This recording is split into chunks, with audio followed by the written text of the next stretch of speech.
tatay, kapag tinapay, aking Teka nga, boring naman na ito. Wala ba kayo maisip na iba? wala eh, may laro. Ano gusto mo bang laro? Mag-isip na kayo, boring eh. Ano gusto mo laro? Ano na lang, may bataya na lang. May bataya na lang daw. Sige, may mataya. May bataya. Ikaw taya. Ano ba yan? Taya ako? Ay, hala. Bigyan mo ng abot tayo, pero okay ka lang. Si Alex, tinulak ako. Uy, hindi yan. Lampa ka kasi, kaya ka nadapa. Lampa yan. Huwag ka kaya magsinungaling, tinulak mo kaya ako. Ikaw may kasalanan noon kung bakit ka nadapa. Tama na yan, huwag na kayo mag-away. Huwag na kayo mag-away. Ako na naman. Kasalanan mo naman kung bakit ka nadapa. KJ naman yun. Ano nangyari dun? Oo, sabi. Ba yan? Uy naman ang mga to. Uy, nadapa lang naman. Layo-layo sa bituke. Alex, anak, kamusta? Okay lang tayo. Nakita ko yung ginawa mo kay Julia. Tinulak mo siya. Dapat nangingi ka ng pasensya. Dapat nag-sorry ka man lang. Ayoko nga, siya may kasalanan, baka siya nadapa. Anak, alam mo naman na masamang magsinungaling, diba? Tsaka kaibigan mo siya, dapat naiintindihan mo siya. Kung ikaw yung nasa posisyon niya, tinulak ka, ano ba mararamdaman mo? May inis po kasi syempre tinulak niya ako, dapat aminin niya yun. May inis ka. Pero tandaan mo anak, na kapag sa'yo ginawa at tinulak ka rin, di ba may inis ka rin? Di ba magagalit ka? So dapat nararamdaman mo din yung mararamdaman ng iba kapag ginawa nila sa'yo yung ginawa mo. Dapat matuto kang manghingi ng tawad. Tsaka kaibigan mo siya, di ba sabi mo best friend kayo forever, walang iwanan, thanks man. Pero bakit ganun? Magbago ka na anak.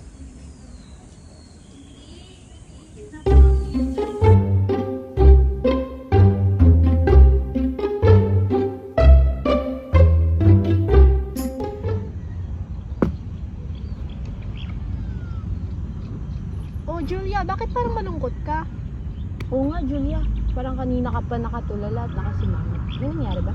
Wala naman ate kasi naiinis ako sa isa kong kaibigan ayun, tinulak niya ako tapos sinabihan niya ako na killjoy, KJ daw, ganon. Tapos ayun, laging nagsisinungaling, ang sama-sama ng ugali nun alam mo ba ate? Tapos hindi din siya matapat, tapos ayun, ewan ko ba doon hindi mapagsabihan. Hayaan mo na siya? Oo nga. Kakalmahin din mga yun. Sige ate. Ate! Sino ka? Saan ka galing? Magandang araw mga kapatid. Ay, mukhang nagulat ko ata kayo Huwag kayo mag-alala, hindi ko naman kayo papahamak. Pero bago ang lahat, magpapakilala muna ako. Ako nga pala ang prinsesa ng kapayapaan. At nandito ako ngayon dahil may narinig akong isang importanteng bagay. Meron kayong kaibigan na matigas ang ulo? Tama ba ako? Kasi yun ang pagkakarinig ko. Pero, alam niyo ba? May kilala rin akong ganyang isang bata. Matigas din ang kanyang ulo, hindi rin siya mabuting tao, at lalong-lalo na pasaway din siya at walang pagmamahal sa kapwa. Alam niyo? Meron din akong ibibigay na aral at kwento sa inyo. Aral at kwento? Mukhang masaya yan! Ikaw talaga. Pero alam niyo ba, meron din akong kilalang isang bata. Bata na matigas ang ulo, walang pagmamahal sa kapwa, at higit sa lahat, walang pagmamahal sa bayan. Kung saan-saan nagtatapon, laging pasaway at matigas ang ulo. Ayun nga ang dami nangyari sa kwento niya, sa kwento ng bata. Sa sobrang tigas ng ulo niya, mas lalo siyang pinagbibigyan ng mga magulang niya. Kaya siguro, gano'n na rin ang katigas ng ulo niya kasi lagi siyang pinagbibigyan ng kanyang mga magulang. Ano po ang nangyari sa bata? Nako, panigurado na parusahan niya ni Ate Ganda. Buti nga. Ay nako, ikaw talaga? Pero para malaman natin ang buong kwento, handa na ba kayong makinig? Opo! Isang araw, sa isang munting masayang tahanan, may bata ang nagngangalang Alex. Isang batang ubod ng tigas ng ulo at kulit. Lagi siyang pinagbibigyan ng kanyang magulang kaya madalas ay hindi na nila napapansin ang mga maling nagagawa ng kanilang anak. Anak, bangon na. Baka malate ka. Tay, ayoko pa po bumangon. Tinatamad pa po ako. Anak, may exam ka ngayong araw. Kailangan maaga ka sa school. Sige na nga. Habang abala ito sa pag-aayos ng kanyang mga gamit, nakita niya sa isang lamesa ang wallet ng kanyang tatay. Dahan-dahan niya itong kinuha at kumupit ng pera. Di naman ito malalaman ni tatay eh. Anak, nandito na ang mga kaibigan mo. Hindi na malaya ng kanyang tatay ang kanyang ginawa. Kaya umalis ito at nagsimulang maglakad papasok sa school ang magkakaibigan. Habang naglalakad ang mga ito, naglabas ng maraming candy si Alex at ang mga balat na mga pinagkainan niya ay tinapon niya lang sa daan. Alex, bakit tinapon mo lang sa daanan yung basura? Oo nga. Alam mo bang masama yun? Eh di sorry, okay. Nakalimutan ko. Sa susunod, itapon mo sana yung mga kalat mo sa tamang basurahan. Tama. Dapat may paki din tayo sa kalikasan natin. Ay, nako. Naunang naglakad si Alex sa kanila. Ngunit hindi pa rin ito nakinig sa kanyang mga kaibigan. Kaya walang nagawa ang kanyang mga kaibigan kundi pulutin ang kanyang mga kalat sa paligid.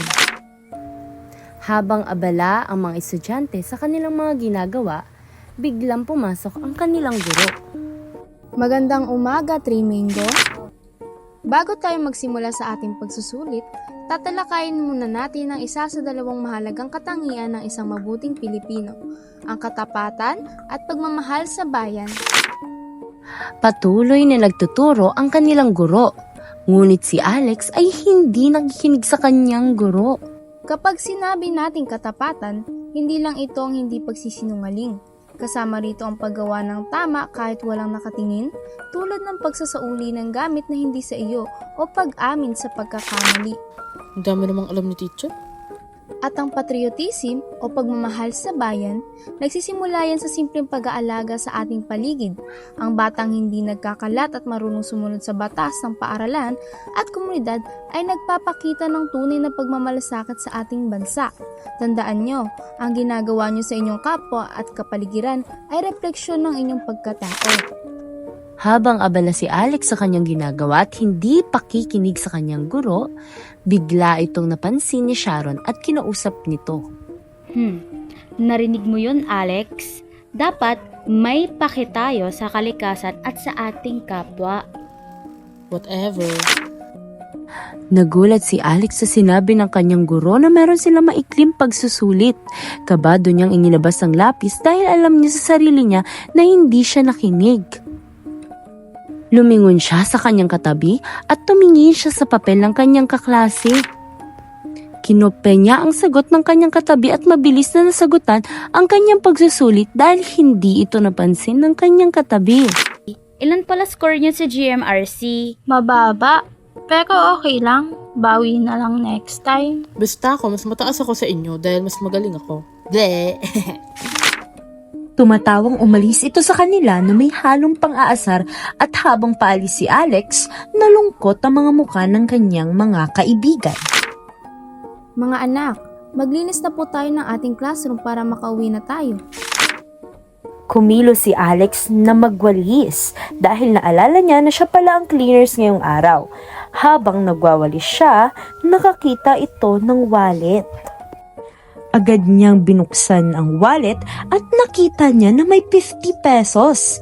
Tumingin muna siya sa paligid at agad nitong ibinulsa ang wallet.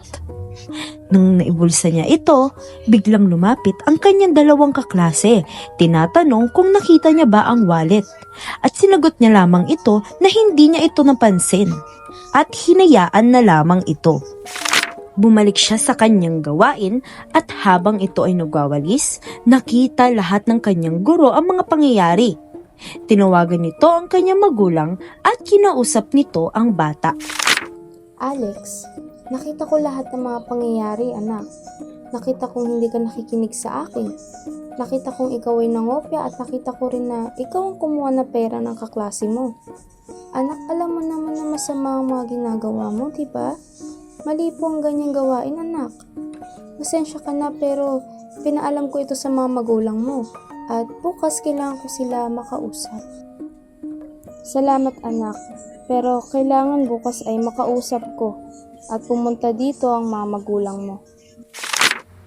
Umuwing malungkot si Alex sa kanilang tahanan. Inisip niya kung ano ang gagawin sa kanya ng kanyang tatay. Dahil alam niya sa sarili niya na mali siya. At pag-uwi niya, naking gulat niya na bumungad sa kanyang harapan ang kanyang tatay. Anak, nalaman ko ang lahat. Ano ba ang nangyayari sa'yo, anak? Maayos naman ang pagpapalaki ni Papa sa'yo pero hindi ka kailanman natuto sa mga ginawa mo. Dahil dyan, grounded ka muna buong week, anak. Hindi ka muna pwedeng lumabas ng bahay at mag-cellphone. Tayo naman eh. Lahat na lang bawal. Ayoko na dito. Sa din na lang kita kasama. Galit siyang umakyat sa kanyang kwarto at iniwan ng kanyang tatay sa baba. Inisip niya lahat ng mga sinabi ng kanyang tatay. At maya-maya lamang, bigla siyang nakarinig ng malakas na hangin at malakas na kidlat. At agad namang nagulat siya sa mga pangyayari dahil biglang lumabas ang mga prinsesa. Ang prinsesa ng kabutihan, prinsesa ng kagalangan, at prinsesa ng katapatan. Nagalit ang mga ito kay Alex at sinabi na hindi pa rin siya natututo kaya bibigyan siya ng mabigat na parusa at mararanasan niya ang lahat ng ginawa niya sa iba. Biglang nagdilim ang paligid at nawala si Alex sa kanilang tahanan. Sumigaw at hinanap niya ang kanyang tatay, ngunit walang sumagot sa kanya. Biglang sumakit ang kanyang ulo at napagtanto niya na wala na siya sa kanilang tahanan. Umiyak nang umiyak si Alex. Humihingi siya ng tawad sa mga prinsesa dahil sa pangyayari. Dahil gusto niya nang bumalik sa kanilang tahanan at nangangako siyang magbabago na siya sa kanyang mga kasalanang ginawa. Dahil sa mga pangyayari, naramdaman niya ang sakit, lungkot, at hirap na nararamdaman ng iba dahil sa kanyang mga ginagawa. Umiyak siya ng umiyak at sinasabi niya sa sarili na ayaw niya na ng ganito, ayaw niya na ng pangyayari na nangyayari sa kanya. Bumalik ang tatlong prinsesa. Tinanong siya kung natutunan niya na ba ang mga tama na dapat na gawin. Kung pinagsisihan niya na ang mga maling ginawa niya sa mga taong ginambala niya. At mas pinaintindi sa kanya na mali ang kanyang ginagawa. At dahil sa hirap na pinagdaanan ni Alex, natuto siyang maging isang mabuting tao. May malasakit at may pagpapahalaga. Naging payapa ang buhay ni Alex magmula noon dahil naisabuhay niya na ang mga bagay na ginagawa niyang mali. At dahil sa hirap na nangyari kay Alex, marami siyang natutunan. Natuto siyang magmahal sa kapwa, magmalasakit sa kanyang mga magulang, at ingatan ang kapaligiran, at naging payapa ang kanyang buhay. At dahil sa pagiging payapa ang kanyang buhay, isinabuhay niya ang kanyang mga kamalian, at ginawa niyang aral sa kanya. At doon nagtatapos ang kwento. May mga natutunan ba kayo? Opo! Ako po, ang dami ko pong natutunan tapos ngayon i-apply ko po siya or gagawin ko po siya. Nako, Ate Ganda, malubog na po yung araw. Kailangan na po namin umuwi eh. Oo nga, bye po! Bye-bye po! Bye-bye po! Bye-bye po!